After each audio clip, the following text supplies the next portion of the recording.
Dear students, आज हम बात करेंगे use of creativity in education in English. Specially English विषय में हम रचनात्मकता को कैसे उपयोग में ले सकते हैं। हमारे अंदर क्रिएटिविटी होना बहुत ज़रूरी है। हमें रटूमल तोता नहीं बनना है। हमारा सिस्टम क्या कहता है कि ज़्यादा से ज़्यादा मार्किंग लाओ। ज़्यादा से ज़्यादा मार्किंग का मतलब है ज़्यादा से ज़्यादा रटूमल बनना। जो तोता है वही अपने सिस्टम में इंटेलिजेंट है। क्रिएटिविटी होना बहुत ज़रूरी है, क्योंकि आप जिंदगी के हर क्षेत्र में जाओगे, वहाँ पर आपको रट करके कुछ नहीं बोलना है, काम करना पड़ेगा। आपको रचनात्मकता दिखानी पड़ेगी, और ये अपने सिस्टम में नहीं है। हमें तो बस अपना सिलेबस कंप्लीट करवाना है, बच्चा किसी प्रकार से सीखे। और कभी कभार तो ये भी होता है कि आपने जो नया उत्तर दिया अपने मन से, उसको भी टीचर्स लोग हैं वो नेग्लेक्ट कर देते हैं कि ये आप नए प्रकार का आंसर कहाँ से लाए। यानी कि एक चीज को आप अपने तरीके से बताना, इसको बोलते हैं रचनात्मकता, क्रिएटिविटी।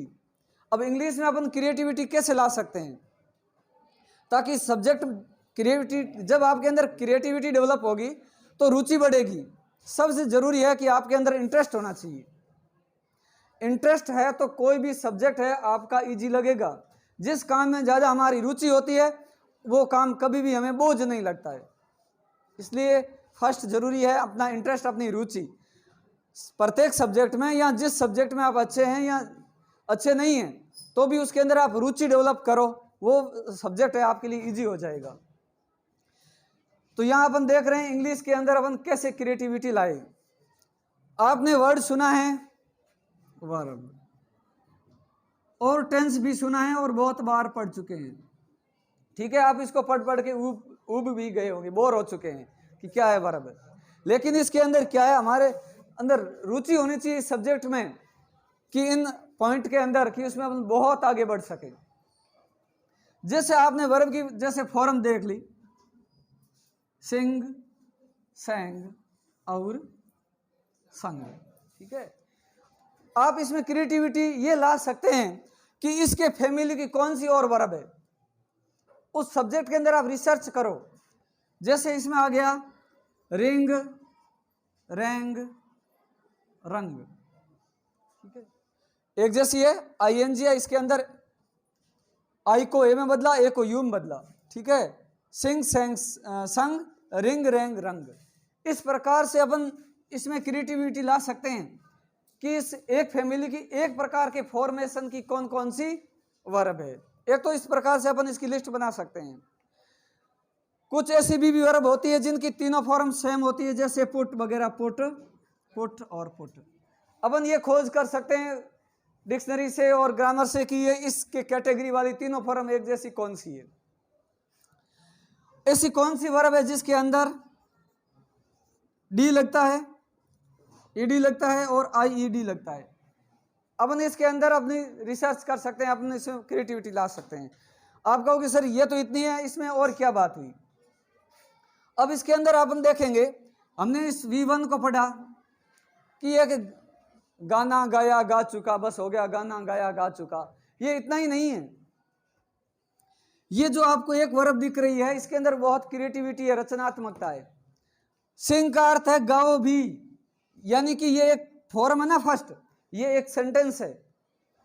मैंने कहा सिंग, फर्स्ट फॉर्म लिखा ना, और सिंग ए सॉन्ग, अर्थ हो गया गीत गाओ।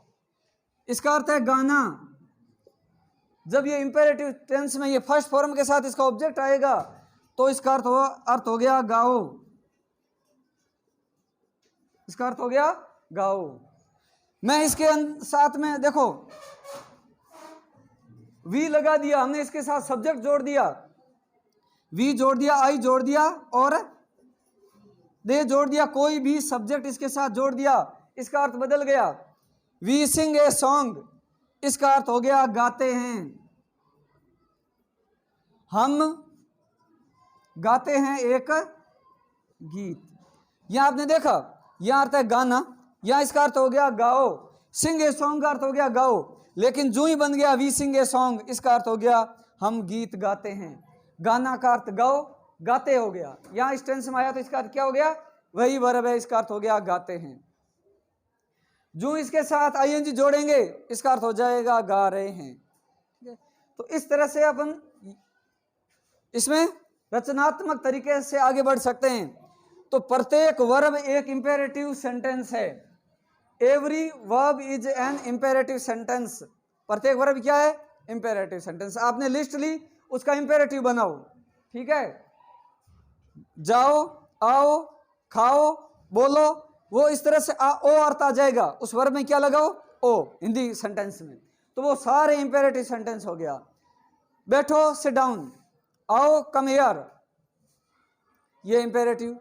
अब आप कहोगे कि ये तो एक वर्ब है, अब इस वर्ब को मैं सब्जेक्ट बनाऊंगा। इस वर्ब को क्या बनाऊंगा? जिस वर्ब को आप कह रहे हैं ना कि ये तो वर्ब है, ये सब्जेक्ट भी बन जाएगा। जैसे क्या हो गया? To sing a song is not, या नहीं आ रहा इधर, क्या कर लो? To sing a song is not easy. एक गीत गाना इज नॉट इजी, आसान नहीं है। इज वर्ब का, इस यहाँ इज लिंकिंग वर्ब है, इज वर्ब का सब्जेक्ट क्या है? टू सिंग ए सॉन्ग, ठीक है। अपन कहते हैं ना, कहना सरल है, करना कठिन है। कहना सरल है, टू से इज इजी, टू से इज इजी, कहना सरल है। तो टू से एक वर्ब है और यहां पर सब्जेक्ट का कार्य कर रही है। किसका कार्य कर रही है? तो आपने क्या समझा? प्रत्येक first form, every first form of the verb, verb की प्रत्येक फर्स्ट फॉर्म को आप सब्जेक्ट बनाओ। वर्ब की प्रत्येक फर्स्ट फॉर्म को क्या बनाओ? सब्जेक्ट बनाओ और उसके सेंटेंस बनाओ। ये हो जाएगी वर्ब भी सब्जेक्ट का कार्य किया। इसी तरह से हमने ये सेकंड फॉर्म देखा। अब इसमें और क्या देखो? फर्स्ट फॉर्म में वर्ब की जो फर्स्ट फॉर्म है, नंबर 1 हुआ, ये एक इंपेरेटिव सेंटेंस है, ये एक सब्जेक्ट का कार्य करती है। और अगला है, एक सेंटेंस के अंदर ये इन्फिनेटिव का कार्य भी करती है। जैसे राम किताबें लाने के लिए बाजार जाता है। राम किताबें लाने के लिए बाजार जाता है। हमें इंग्लिश ये है, अगर अपन इंग्लिश के हिसाब से बोले ना तो इसका अर्थ क्या है? इसको अपन कैसे बोलते हैं? राम जाता है, राम जाता है बाजार किताब लाने के लिए। अब उसको एज इट इज बना दोगे। कई सोचते हैं कि राम का राम लिख दिया, बुक का बुक लिख दिया, लाना का लाना लिख दिया, बाजार का बाजार लिख दिया, जाता है जाता लिख दिया। एज इट इज ऐसे नीचे नहीं उतारना है। ये कैसे उतरेगी बताए? सबसे पहले अपना क्या रहेगा? सब्जेक्ट, उसके बाद में लास्ट में वर्ब। इंग्लिश में वर्ब इज इंपॉर्टेंट। प्रत्येक जो सेंटेंस है, जो क्रिया हो रही है, आप उस सब्जेक्ट के बाद उस वर्ब को ढूंढो। आपको बोलना है, स्पोकन करना है, इंग्लिश बोलना भी सीखना है, तो आपके दिमाग में ये फिट होना चाहिए कि मैं जो बोल रहा हूँ उसमें क्रिया क्या हो रही है। क्रिया अपने बाद में अपना ऑब्जेक्ट मांगती है। जैसे मैंने लिख दिया राम जाता है, गोज, सब्जेक्ट सिंगुलर रहता है, इसके साथ क्या आएगा? एस या एस, राम गोज। अब यहाँ से उल्टे क्रम में चलना है। क्या चलना है? अब देखो, आप एक तरीका है कि आप उल्टे क्रम से चलो।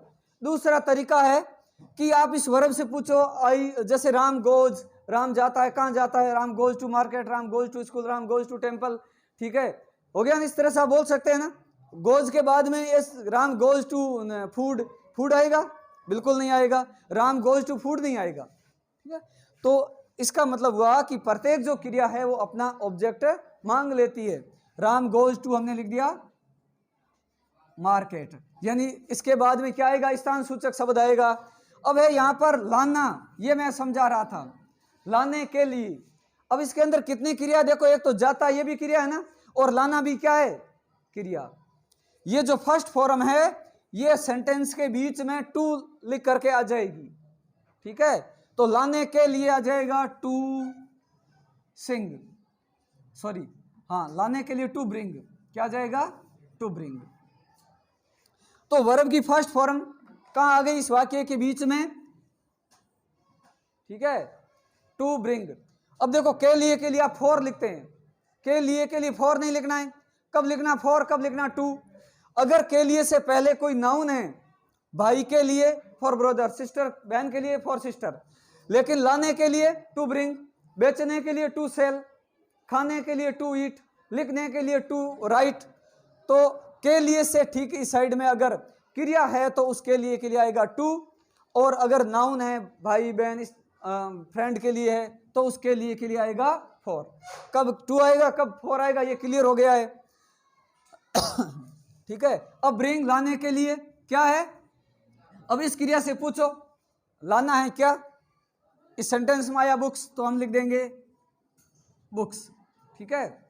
Ram goes to market to bring books. इस तरह से स्टेप बाय स्टेप आप उस सेंटेंस को बना सकते हैं। आप अपने ऊपर ले लिए कि I go to temple to worship God, I go to school to study English. ठीक है। इस तरह से आप अपने ऊपर मान करके आई को लेकर आई में अपने ऊपर लेकर के भी इस तरह से आप स्पोकन इंग्लिश शुरू कर सकते हैं। ठीक है। स्टेप बाय स्टेप आप उसके अंदर घुस सकते हैं। तो ये आपको बताया कि किस तरह से इनमें क्रिएटिविटी होती है। प्रत्येक सब्जेक्ट में क्या होती है, उसकी रचनात्मकता होती है। जब रचनात्मकता होगी तो अपने अंदर रुचि अपने आप पैदा होगी। वो सब्जेक्ट हमें कभी बोरिंग नहीं लगेगा। इस चीज पर जो आपको बोरिंग लग रहा था, एक ही इस पॉइंट पर कितने सेंटेंस बन गए। इसी तरह से आगे भी ये जो वर्ब है इनमें भी क्रिएटिविटी है। ठीक है, जो अपन नेक्स्ट क्लास में पढ़ेंगे।